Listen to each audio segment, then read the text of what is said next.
Hello everyone, welcome back to the channel and welcome to 2025. Happy New Year. I hope you guys had a great holiday season and a great start to this new year, to 2025. If you are anything like me, one of your goals for this year is to host more. I really want to host more. I want to see my friends more. I want to bring people into my home more often and just enjoy the company of the people that I love. So in today's video, I wanted to chat about some of the ideas that I have for hosting themes throughout the year for each month from now until December. So for each month, we'll talk about the theme, the menu ideas, the decor ideas, just giving you some inspo. And obviously, I'm not gonna be able to do all of these because I don't know. When I see that some people who are like, oh, I host a dinner party every month, I'm like, are you inviting the same people? Is it different people each time? Like, how does this work? So I don't think I will be able to host a dinner party every month for 2025, but I figure where I falter, you can pick up and we can enjoy some of these fun themes that I have come up with. Okay, so the first theme is obviously January. We are still in January, so this one's a little bit, it's a tight squeeze. It's January 8th right now, so you've got a couple weeks to put this together. The first theme that I thought about was cozy chalet. Now, I think that this is a great idea because I feel like January does not get enough love. Everything about like the holiday season happens in the months leading up to January, and then we get to January and nothing really happens and we don't really like celebrate anything, right? And then everyone gets all, you know, excited for Valentine's Day. And January gets no love, but we're still in the thick of winter, right? So we can celebrate the season, we can celebrate winter and give it like a cozy cabin vibe. For design, I'm thinking lots of natural elements, lots of pine and rosemary, and just bringing the outdoors in. If you can forage like pine cones and just different greenery from the outdoors to bring inside, that would be a really great way to sort of like make this winter wonderland sort of cozy chalet vibes. I think another thing that I think about when I think of a cozy winter cabin is a lot of candlelight. So lots of twinkling lights and candle lights on the table, but also throughout the space. In the kitchen, in the living room, in the dining room, just making it have that warm winter glow. For the menu, I'm thinking baked brie as an appetizer with a cranberry sauce that you can dip and swirl, and that's always super yummy, like a fondue sort of thing. And then beef short ribs for the main course. I made short ribs for Christmas this year and they were an absolute hit. I've made this recipe like 3 times now and it always like it goes off like gangbusters. People love it. It's delicious. I will leave the link to the cookbook that I use down below. But I feel like short ribs are such a warm and hearty meal, and it's just something that you would love to have at like a cozy cabin or a cozy chalet in the wintertime. And then for drinks, we're sticking with the warm theme and we're having hot apple cider, we're having hot mulled wine, things like that. But if you wanted to elevate it a little bit, you could do like an alpine martini, vodka, elderflower liqueur, and a little bit of lemon. I'm not a drinker though, so I don't actually know if that would taste good. But if you enjoy a nice cocktail, then that's a way to sort of elevate the evening. Moving on to February, the theme that I thought about for this month is Midnight in Paris. I think when most of us think of like love and romance, a lot of us think about Paris, and I don't know why. I've never actually been to Paris, but I think just the concept of like having a romantic evening in Paris is something that reminds me of love, reminds me of Valentine's Day. And I feel like this is a good one because it's not like so in your face, like pink and red and like hearts everywhere. I think that's something I'm not super fond of when it comes to holidays, is being like super on the nose, especially with Valentine's Day. Like I don't mind like a mug with hearts on it, right? But in terms of like home decor and stuff, I try to keep it like kind of subtle. And so the same goes for like a dinner party. Since we're still in winter and it's February, we still want to have some really warm and hearty and comforting meals for the dinner. So I would do a rosemary polenta with roasted chicken. Fun fact, my best friend and I went to a restaurant in Sonoma County years ago, probably in like 2015 at this point, and I had this dish at this restaurant, and it was literally, it was called like, I forget, it was like this polenta that had roast chicken and like roasted tomatoes on it, and I kept calling it my chicken cauldron. And so for my bridal shower, actually, she and her dad, who is a chef, came up with a recipe, like a recipe to mimic that one for me as a gift. I always think about that dish, and I think it's just so, like, it was so delicious. It was so warm and like heartwarming and hearty, and I think it would be really great to serve. Not to mention that polenta is very cheap. Like, it's a very like easily accessible thing to get, and it's also fairly easy to make. I actually have a go-to polenta video that I watch every time I make polenta so I can make it perfect. So I will link that down below, but that's what I'm thinking about for this. Or if you wanted to go even more with the French theme, you could do like a ratatouille. There's this restaurant in our neighborhood that does a ratatouille on top of polenta. So those are two things that you could combine to sort of keep with the hardiness while also maintaining the like French Parisian theme. For drinks, we're keeping it simple with red wine or sparkling rosé, non-alcoholic rosé as well. And for the decor, what you could do is see if you could thrift some like French tableware, some French dinnerware, just to keep with the sort of French and Parisian theme. Heading into March, I think would be really fun to do a spring awakening sort of brunch to dinner. So again, we're gonna utilize a lot of fresh greenery, but now that we are heading into spring, we can also use floral accents. And this is where we all will really start to shine. When I think of spring, I always think of like pastels. So thinking like, you know, lavender colored flowers or light pinks, light yellows, and just making gorgeous floral arrangements and intertwining that with some fresh greenery. Some of my favorite flowers in the springtime are tulips, daffodils. What else pops up in the spring? Oh, ranunculus are another beautiful flower that pop up in kind of late winter just before springtime, and snapdragons as well. For some reason, spring always says green to me. Like whenever I think of spring, I think of the color green. And probably because like it's the spring awakening. We're like coming off of a long cold winter where everything's dead, we're not seeing a lot of greenery, and then when the spring comes, like the grass is alive again and the trees are alive again. So there's a lot of verdant influence in the spring. It would be fun to sort of mimic that in your dishes and the food that you make. So thinking like an asparagus risotto or like grilled asparagus with a little lemon and garlic would be so easy, so simple, but so delicious and refreshing. And then also like a light quiche. And again, like thinking about greens, thinking about like intertwining that into your food, you could do a quiche that has kale, that has spinach, and that has pesto. Actually, on Sunday, which you guys will see this in a vlog soon, but on Sunday, I'm gonna test out a recipe that I found on Pinterest. It's a salmon and pesto and goat cheese frittata. Now, the goat cheese that I got is vegan, so we'll see how this turns out. But like something like that, like something very light and tasty, but that still mimics what's going on in the season. I think it would be fun for this, since it's kind of like more of a brunch, to do like a lot of different herbal teas. So you could do raspberry teas, you could do lavender or rose, and serve them in really cute like vintage teacups. Actually, I have, let me show you. Oh. Cute little vintage teacups like this.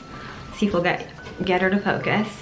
You could serve it in cute little vintage teacups like this one and this one. And then it's fun because it's like they're all mixed and matched. And so it's kind of giving like a little bit of Alice in Wonderland vibes, which also reminds me of March and April. I think it would be fun to do herbal teas and then have like edible flowers on top. That would be just such a vibe. Moving right along to April, I think it would be fun to do like an enchanted forest garden party. I'm thinking for this one, it would be outdoors at like a picnic table, because at this point the weather should be getting like a little bit nicer. I'm not typically a mason jar girly. I feel like we all had our mason jar era back in like 2012. And all of our Pinterest boards had mason jars on them for our wedding. So I'm not typically a mason jar person, but in this instance, for this and maybe for like a summer party, I'm not completely opposed to it if it's used the right way. I think if you were to do like a little taper candle inside of a mason jar to kind of mimic the look of like, what are those little bugs called? Like a lightning bug. I think that's another way to make it feel very enchanted and whimsical and beautiful. And for the menu for this, I think we'd want to keep it a little bit more simple. So I'm thinking just like charcuterie boards and cake. And then this is a good opportunity to try like different kinds of lemonade recipes. You could do a lavender lemonade or a strawberry lemonade, mango lemonade, something that's just very refreshing and light. That's kind of the theme for April. So for May, we're niching down a little bit and we're gonna get a little bit more specific. I think it would be fun to do like a Santorini themed dinner party for the month of May. Something about like Santorini, Greece, like all the Mediterranean places kind of remind me of summer, and May is the start of, well, May is kind of like going into the start of summer. And so I think it would be fun to do like a Mediterranean sort of Santorini vibe for your dinner party for May. This would be inspired by like the Greek Isles, so thinking a lot of like whites and blues. You could have a lot of fun with this, I think. And also utilizing a lot of olive branches. So one way that you could incorporate this into your decor and your table setting is to take like an olive branch and put it on the folded napkin of each individual place setting. We actually did this for a wedding this past summer. It was kind of like an Italian theme. It was up in Napa, and we stuck a little olive twig in each napkin and it looked phenomenal. So again, we're in summer, we're thinking light, we're thinking fresh. I'm thinking grilled fish. Keeping it very light though, with just a little lemon and salt and pepper, and then grilling it very quickly and serving it up like that. And then also doing like maybe a hummus platter with like some whipped feta. You can drizzle some honey on top. You also have mixed olives, lots of fresh veggies, and pita bread. I think that would be really, really fun and just kind of like take people away for a bit.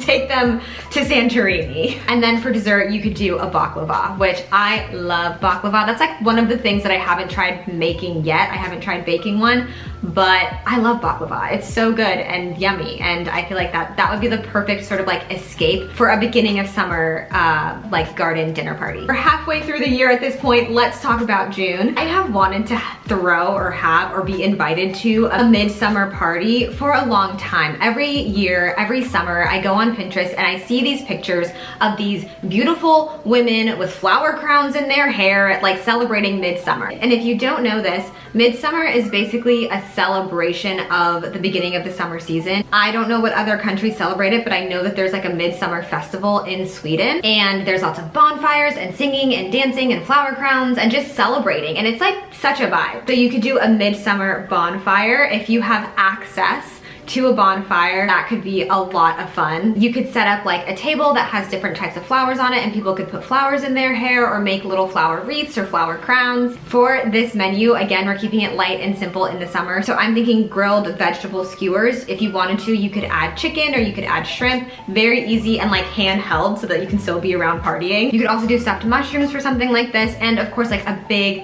hearty fruit salad. And then for dessert, it would be really fun to try and make like a berry pavlova. I've seen these. I've never made one before, but they're gorgeous and they really fit the sort of like midsummer vibe. It's getting dark, so I have to try and finish. Oh my gosh, for July, I think it would be fun to do a Nantucket sort of seaside theme. You could make it like nautical inspired with a little bit of a coastal twist. I've never been to Nantucket, but I did read a book that was set in Nantucket one time and it made me want to go to Nantucket. I just think that July is very much like a, I don't know, a nautical month.